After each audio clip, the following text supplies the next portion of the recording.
bênção, prosperidade. Aleluia. Mas Deus nesta noite nos trouxe aqui para tomarmos posse da verdadeira graça e da verdadeira palavra.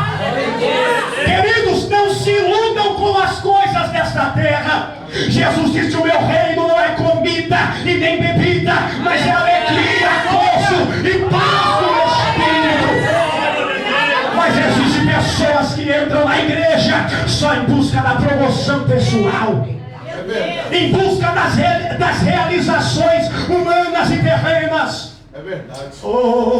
As pessoas querem a bênção de Deus, mas não querem o Deus da bênção. É verdade, Jesus. Aleluia! Glória a Deus. Querem permanecer na prática do pecado. E Paulo vem dizendo: não é porque a graça de Deus se manifestou que nós temos que viver numa prática errada. Aleluia. Aleluia. Deus. Glória a Deus. Muitos já não têm mais vontade, não desejam ouvir a sã doutrina. Eu sei que não é o caso de vocês, mas eu preciso pregar o que o Espírito Santo me deu para nós nesta noite. Muitos não querem mais ouvir a verdadeira palavra. E quando o pregador, o pastor ensina a igreja e prega a verdadeira palavra, ele não aceita a correção no seu coração. Muitos estão vivendo isso nos nossos dias. Aí ele fica triste, nem dá tchau pro pastor, e quando você menos espera, ele já é membro de outra igreja. Sabe o que é isso? Procurando igreja que satisfaz a vida dele. Mas Deus te trouxe aqui para dizer: é você que tem que estar satisfeito. Você vem para a igreja para adorar o Deus poderoso, para satisfazer a Deus. Igreja é lugar de cultuar a Deus. Cultuar a Deus é entregar a Deus o nosso melhor. Eu creio. Aleluia, Deus. Culto é lugar de entrega, irmãos. As pessoas estão invertendo os valores. Vem para a igreja para receber, mas igreja é lugar de entregar. Quando nós começamos a entregar, Deus nos abençoa. Paulo exortou a Timóteo na sua segunda carta a Timóteo, no capítulo 4. E Deus colocou isso no meu coração para ler com os irmãos, do verso 1 ao verso de número 5. E ele diz: conjuro-te, pois, diante de Deus e do Senhor Jesus Cristo, que há de julgar os vivos e os mortos na vinda e no seu reino. E eu dou uma pausa aqui, queridos irmãos. A igreja está debaixo de uma promessa, que é o arrebatamento, aonde Jesus prometeu que ele viria buscar a igreja para levar ao céu. Nós não estamos aqui, amados, para estabelecer morada na terra, não. Nós somos peregrinos e forasteiros em terra estranha. A nossa morada é eterna no céu, pois Jesus declarou. Mas muitos já perderam a alegria. E quando se prega do céu, ele não se alegra. E quando se prega das mansões celestiais, ele não sente vontade de dar glória. Sabe por quê? Porque ele perdeu a alegria da salvação. Mas quando a mensagem é: receba a chave, receba o carro do ano, receba a sua casa, e receba, e passa anos e ele não recebe nada, e vai embora frustrado dizendo: até hoje eu não recebi. Eu quero dizer para você: não foi Deus que falou, porque quando Deus fala, ele cumpre. Aleluia, Deus.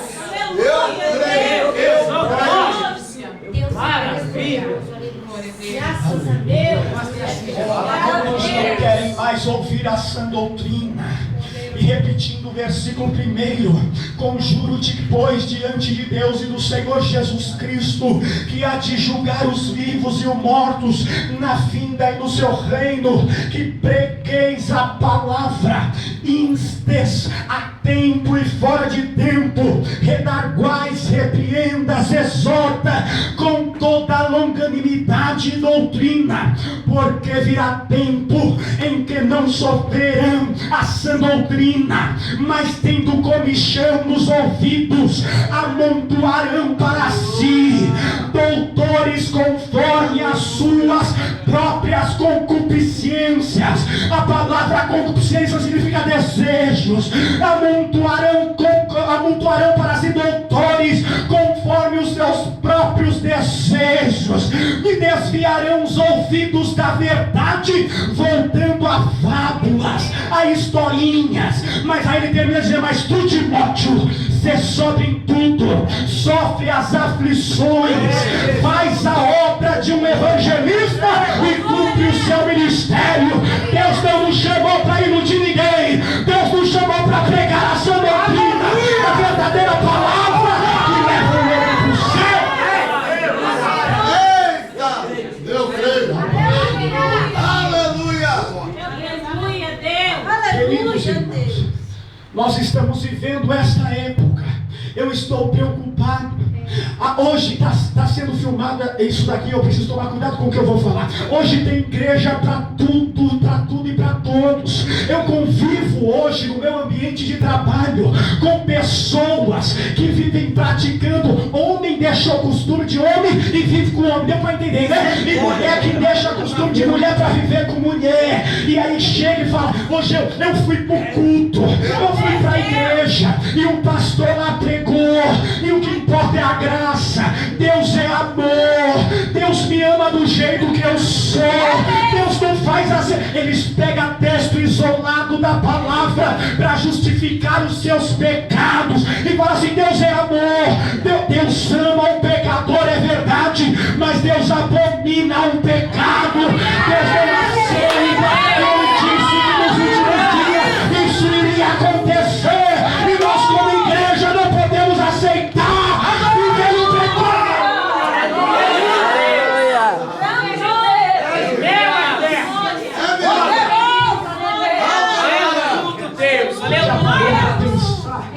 O contexto que estamos vivendo não é brincadeira. Ser cristão, irmãos, não é brincadeira. Aleluia. Estão banalizando, estão perdendo o temor à santidade de Deus. Mas nós estamos vivendo o tempo da graça, porque se fosse no tempo da lei, eu faço uma analogia com o livro do Gênesis, quando Deus olhou para a terra e homem deixou o costume de homem, mulher deixou o costume de mulher. Deus disse: Noé, faz a arca depressa, porque eu vou mandar chuva e vou matar todo mundo. Deus não aceita o pecado. Maravilha! Deus, aleluia! Poderoso! Glória a Deus! Oh, maravilha! Paulo vem dizendo: que diremos, pois? Permaneceremos no pecado para que a graça seja mais abundante? De modo nenhum. Obrigado, Jesus. No mesmo capítulo 6, no verso 23, Paulo, usado por Deus, ele diz: porque o salário do pecado é a morte. Queridos irmãos, quem vive na prática do pecado morre.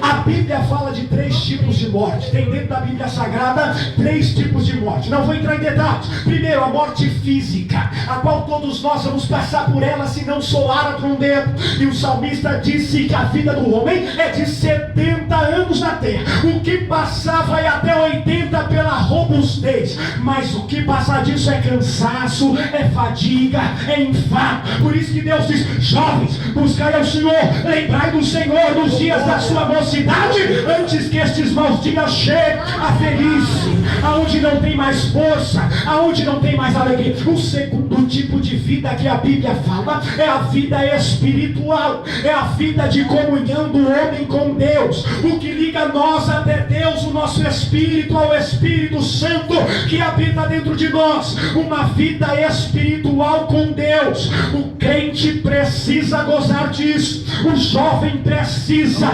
desejar a essência do Espírito Santo de Deus. O jovem, a igreja, precisa ter um relacionamento. Deus já usou o pastor para falar aqui: ter um relacionamento com Deus Todo-Poderoso. E você não tem relacionamento com quem você não conversa.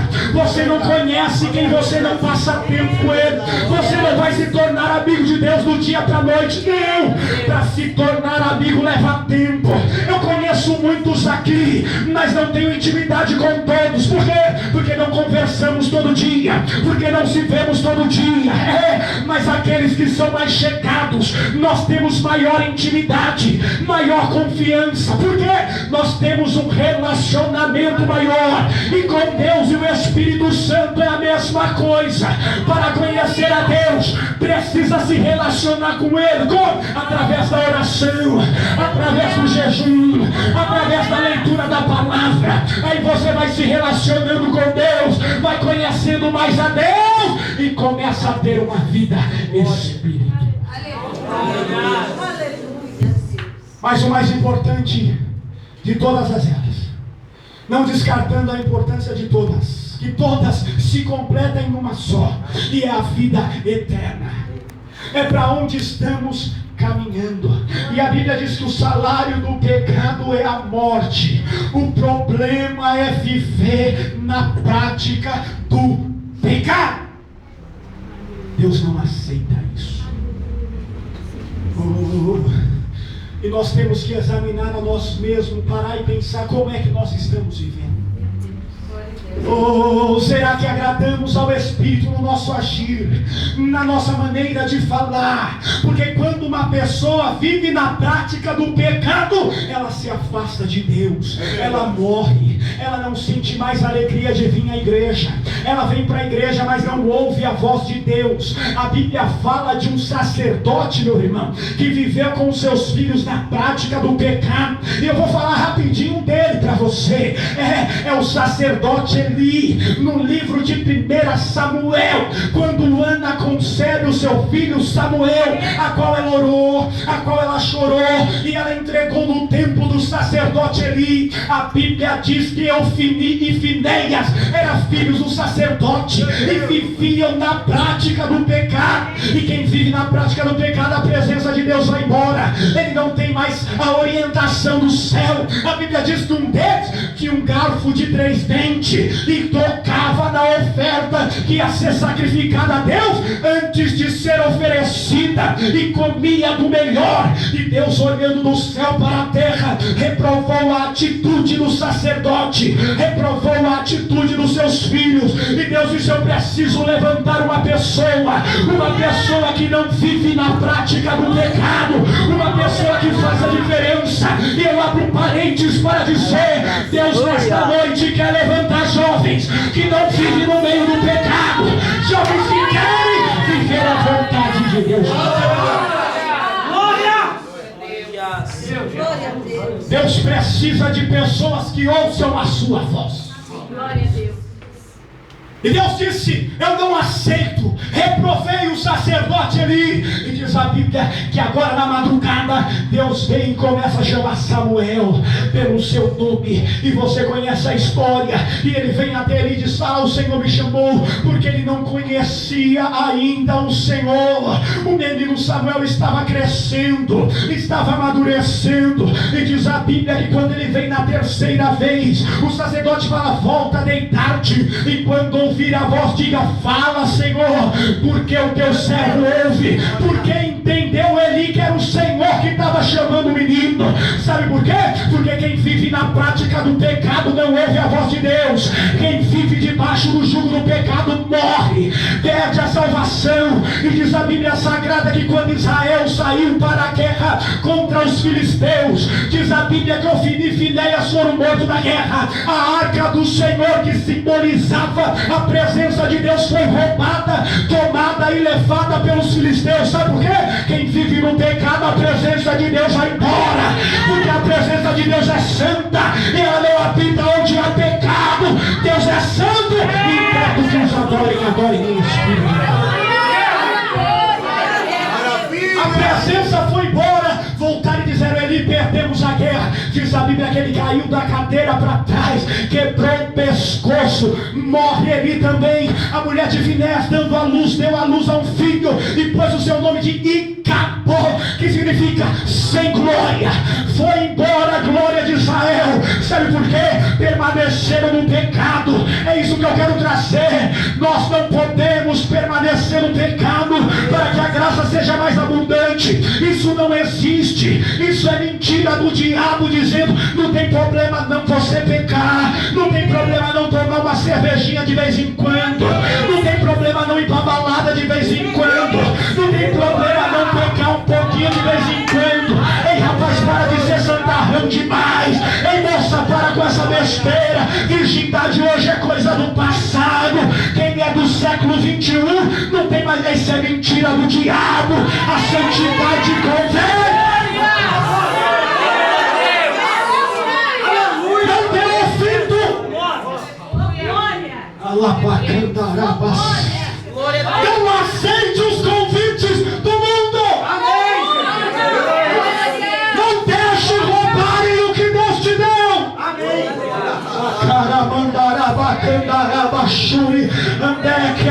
Não troque a alegria da salvação por uma noite de prazer, pelo amor de Deus.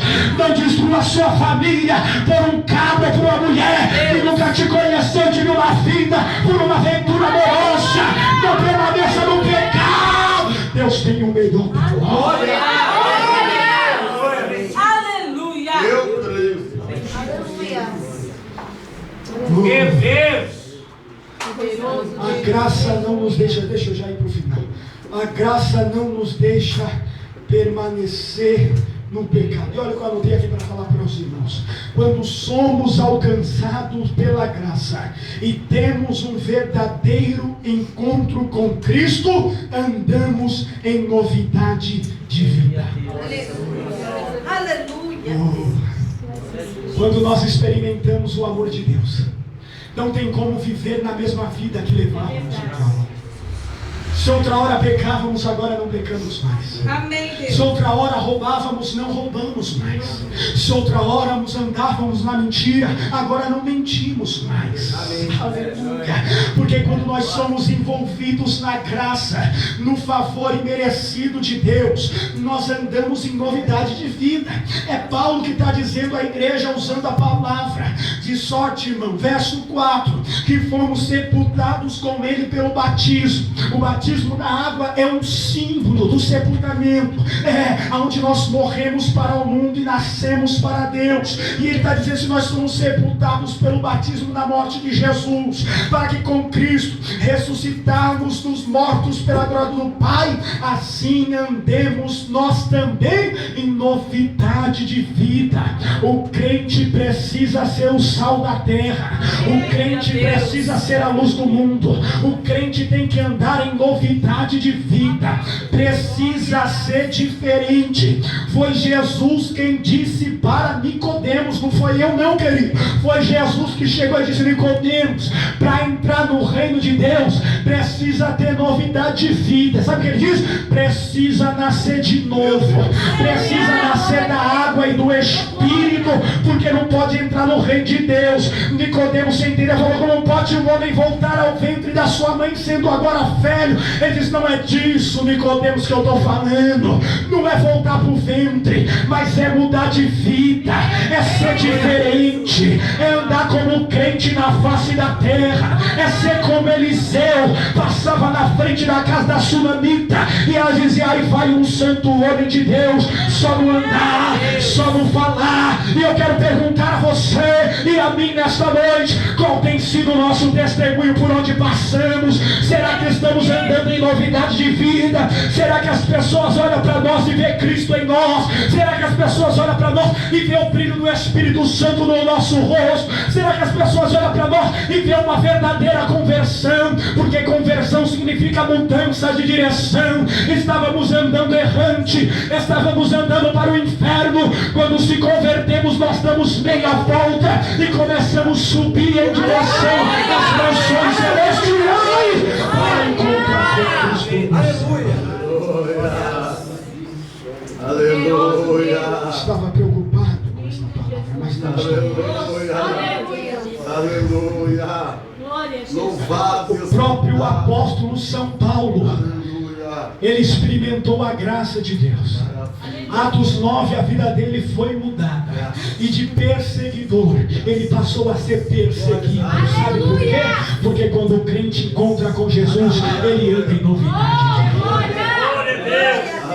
Eu quero só citar aos irmãos e vou encerrar agora algumas características daqueles que foram alcançados pela graça e que andam em santidade de vida. O mesmo apóstolo São Paulo, escrevendo a outro filho na fé, por nome Tito, na carta de Tito, capítulo 2, do verso 11 ao verso 15, olha o que está escrito: porque a graça de Deus, que é Jesus, se há manifestado, trazendo salvação a todos os homens, ensinando-nos que, renunciando à impiedade e às concupiscências mundanas, vivemos neste presente século sóbria, justa e piamente, aguardando a bem-aventurada esperança e o aparecimento da glória do grande Deus e nosso Senhor Jesus Cristo. Verso 14: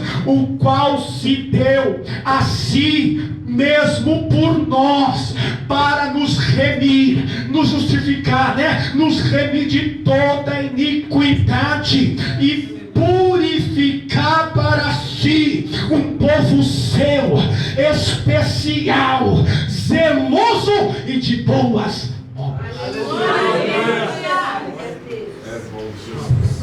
Sabe o que Paulo está dizendo aqui? Vocês já foram alcançados pela graça? Vocês já têm a salvação e a vida eterna? Agora nós precisamos renunciar à impiedade. Precisamos viver nesse presente século em que vivemos, onde as pessoas não estão nem aí para a verdade, vive fazendo o que bem quer e bem entende, mas Deus disse que Ele escolheu um povo todo seu. Aleluia! Então você não é mais dono da sua vida. Meu Deus. Quem manda na nossa vida é Deus. E ele disse em Isaías 43: assim diz o Senhor que te criou, Jacó, que te formou, Israel, não temas, estou contigo, te remi, chamei-te pelo teu nome, tu és meu. Nós somos de Jesus. Estamos guardados por Jesus e o diabo não pode tocar em nós.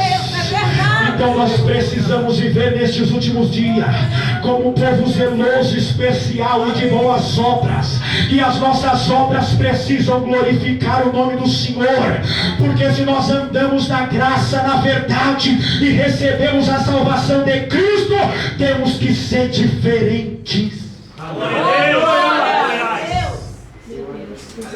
Quem alcançou na graça, anda em novidade de vida.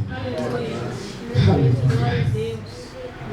Eu leio mais 2 versos que Deus colocou aí no coração. Com a permissão do pastor, eu peço para a igreja ficar de pé. Eu já vou terminar, que o horário já não nos espera. Todos nós conhecemos o Salmo 1. Amém. Aleluia. Glória. Mas eu quero ler mais uma vez. Aleluia.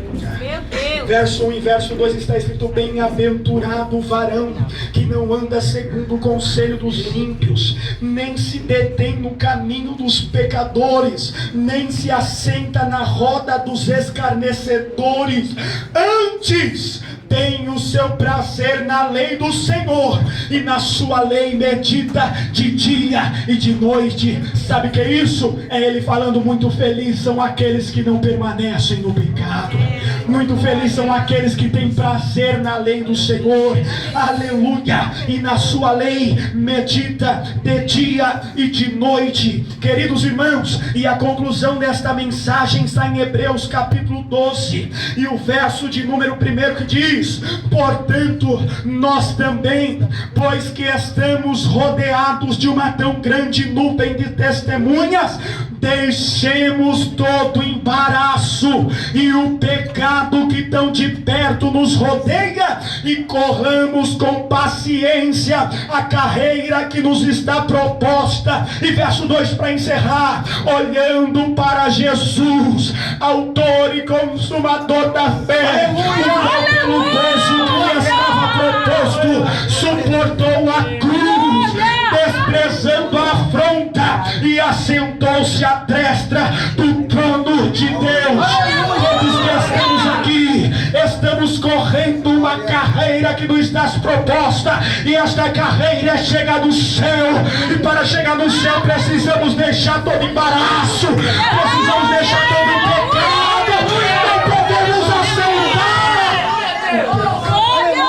Glória! Grande Deus! Olha para o irmão que está do seu lado e diz para ele: não aceite o pecado. Não aceite. Aceite o pecado em nome de Jesus. Feche os seus olhos em nome de Jesus. Eu só quero fazer uma oração com a permissão do pastor Anderson. Aleluia! Os que foram alcançados pela graça andam em novidade de vida. Deus nos chamou para andarmos em santificação.